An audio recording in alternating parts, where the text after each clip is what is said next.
नमस्कार साथियों, स्वागत है आपका आपके अपने YouTube चैनल गुलशन एक कहानी पर। मैं हूं आपका दोस्त गुलशन सिंह, एक नई कहानी के साथ। आज की कहानी थोड़ा विचलित करने वाली है। एक ऐसे लड़की की कहानी है जिसका सालों शोषण होता है और उसका जो शारीरिक शोषण होता है कोई और नहीं, उसका अपना सगा बाप करता है। उसके बाद वो लड़की हार के कोर्ट जाती है, जज साहब के सामने अपनी कहानी बताती है। कहानी विस्तार से सुनते हैं। कहानी शुरू करूं उससे पहले वही आपसे विनती कि वीडियो को लाइक, शेयर और सब्सक्राइब ज़रूर करें, जिससे कि मेरा हौसला बुलंद रहे और मैं आपके लिए ऐसे ही कहानियां ढूंढ के लाऊं, आपको सुनाऊं। साल 2018 की बात है। लड़की की माँ बीमार पड़ जाती है। मध्यम वर्गीय परिवार से सभी थे। साल 2018 की बात है। जो लड़की है उसकी माँ बीमार होती है। दिखाते हैं डॉक्टरों से, हर जगह से जहाँ संभव हो सकता था उन लोगों ने दिखाया, लेकिन उसकी माँ बच नहीं सकी। उसका देहांत हो गया। उसकी माँ के देहांत होने के बाद उसके घर की सारी जिम्मेदारी उसके सर आ गई। वो लड़की बमुश्किल 14-15 साल की थी।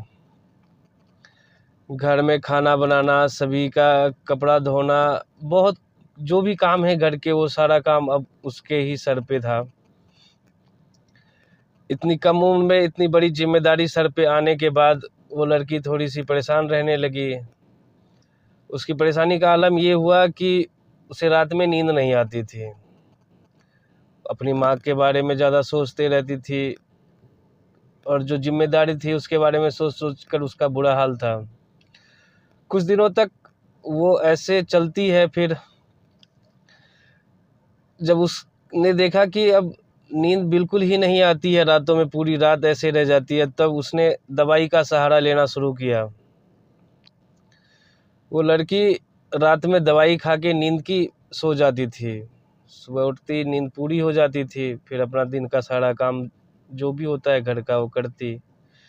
इस तरह से उसने अपने रोज़मर्रा की ज़िंदगी में दवाई को शामिल कर लिया। नींद की गोली खाती तभी उसको नींद आती थी, ऐसे उसे नींद ही नहीं आती थी। कुछ महीनों के बाद एक दिन जब वो सुबह सुबह उठती है तो उसे अपने शरीर के निचले भाग में दर्द महसूस होता है। कुछ अजीब सा लगता है उसको। वो सोचती है कि पता नहीं महिलाओं वाली कोई बीमारी है या जो भी है। फिर उसके बाद उसने कई जगह और भी खरोच के निशान अपने शरीर पे महसूस किए, देखे। फिर किसी से कुछ कहती नहीं है कि क्या किससे बोलूँ, ऐसा बात है। वो दिन बीत जाता है। अगले दिन फिर वो सोती है, सुबह उठती है, फिर वही कहानी। दर्द महसूस होता है, नए जगह पे खरोच, दांत काटने के निशान। वो लड़की थोड़ी डर सी जाती है कि घर में कोई आता नहीं है, भूत प्रेत का साया है क्या है, ऐसा कुछ उसके मन में आने लगता है।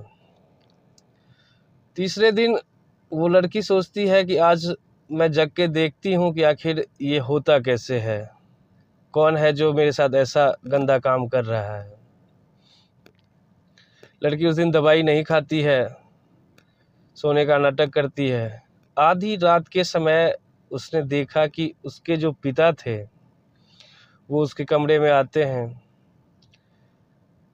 लड़की को सोया पाकर उसके कपड़े उतारने लगते हैं।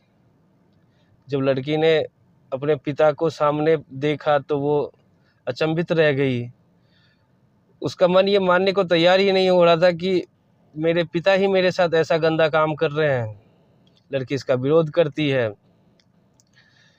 तो वो दरिंदा बाप उस लड़की को पीटना शुरू कर देता है और तब तक पीटता है जब तक उसने विरोध करना बंद नहीं कर दिया। उसका बाप उसको पीटने के बाद फिर वहाँ से वो चला जाता है। सुबह जब वो लड़की उठती है तो ये बात सबसे पहले अपनी चाची को जाके बताती है, क्योंकि भाई उसका बहुत छोटा था, माँ रही नहीं। बस उसके परिवार में चाचा चाची ही और थे जिसको ये बता सकती थी, क्योंकि पिता तो इसके साथ वो गंदा काम कर ही रहे थे।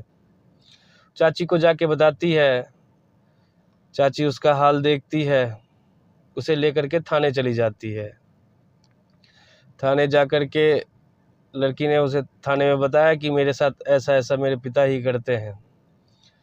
पुलिस वाले आते हैं उसके घर पे, उसके पिता को बिठाते हैं। समाज के कुछ और लोग भी आते हैं, पता नहीं क्या बातें वहाँ हुई, लेकिन पुलिस ने उसके पिता को गिरफ्तार नहीं किया, छोड़ दिया। लड़की जब ये देखती है कि पुलिस वाले ने उसके पिता को गिरफ्तार कर नहीं किया है, उसे ले नहीं गए हैं, तो वो और डर जाती है कि अब पुलिस वाले को भी बता दिया, अब क्या करूं, अब कौन बचाएगा मुझे इनसे। पुलिस ने जब गिरफ्तार नहीं किया तो उसके बाप की हिम्मत और बढ़ गई। अब तो वो जब चाहे दिन में रात में जब भी उसकी इच्छा होती थी घर आता था, अपनी लड़की के साथ गंदा काम करके चला जाता था। लड़की इन चीज़ों से परेशान हो गई, बिल्कुल डरी सहमी सी घर में रहती थी। उसका बिल्कुल जीने का मन नहीं करता था। कुछ दिनों के बाद उसने एक बार जहर खा लिया। घर वाले को पता चला, घर वाले फ़ौरन उसे लेकर के अस्पताल जाते हैं, जहां इलाज होता है और वो बच जाती है। हॉस्पिटल से घर आती है। घर आने के बाद उसके अगले दिन से ही फिर उसका पिता उसके साथ वही काम शुरू कर देते हैं। लड़की सोचती है कि मरना चाहती हूँ, मर भी नहीं पाती हूँ, करूँ क्या। वह सब सोच सोच के परेशान होती है। एक जिंदा लाश की तरह वो घर में पड़ी रहती है, घर का काम करती है और घर के कोने में पड़ी रहती है, बिल्कुल डरी सहमी से। कुछ दिन इस तरह से और चलता है। वो लड़की फिर से दोबारा जहर खा लेती है। फिर घर वाले को पता चलता है, वही कहानी, अस्पताल जाते हैं, फिर वो बच जाती है। लड़की सोचती है कि पुलिस वाले को बता दिया, उन्होंने भी गिरफ्तार नहीं किया।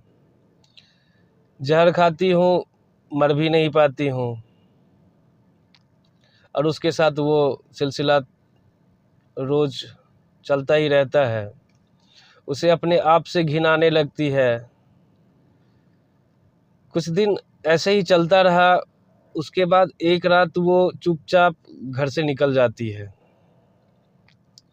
पूरी रात गाजियाबाद में रहती है, रेलवे स्टेशन पे ही पूरी रात बिताती है।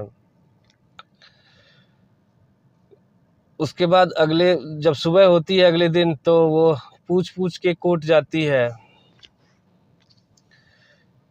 कोर्ट में कुछ वकील ने उससे पूछा कि बताओ क्या बात है, मैं तुम्हारा केस लड़ दूंगा।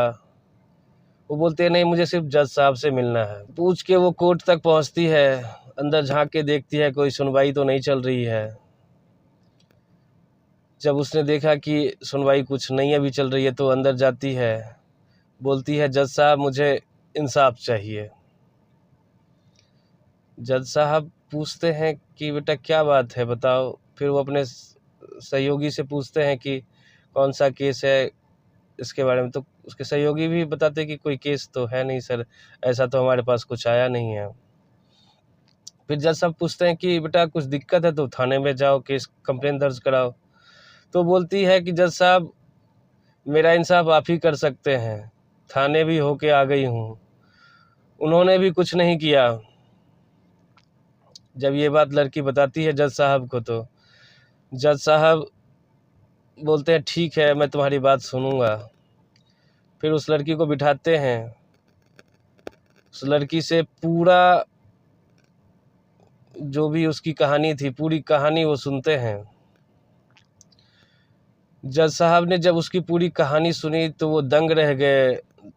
जज साहब की आंखों में आंसू आ गया कि ऐसा भी पिता होता है क्या। जो अपनी ही बच्ची के साथ इतना घिनौना कृत्य कर दे। उसके बाद जब उसकी पूरी कहानी जज साहब ने सुनी, फिर जज साहब ने आदेश पास किया और उसके परिवार के सभी लोगों के खिलाफ पॉस्को एक्ट में एफआईआर दर्ज कराई गई और उसके बाद उसके पिता को पुलिस ने जाके गिरफ्तार किया। इस तरह से उसे थोड़ा तो इंसाफ मिला।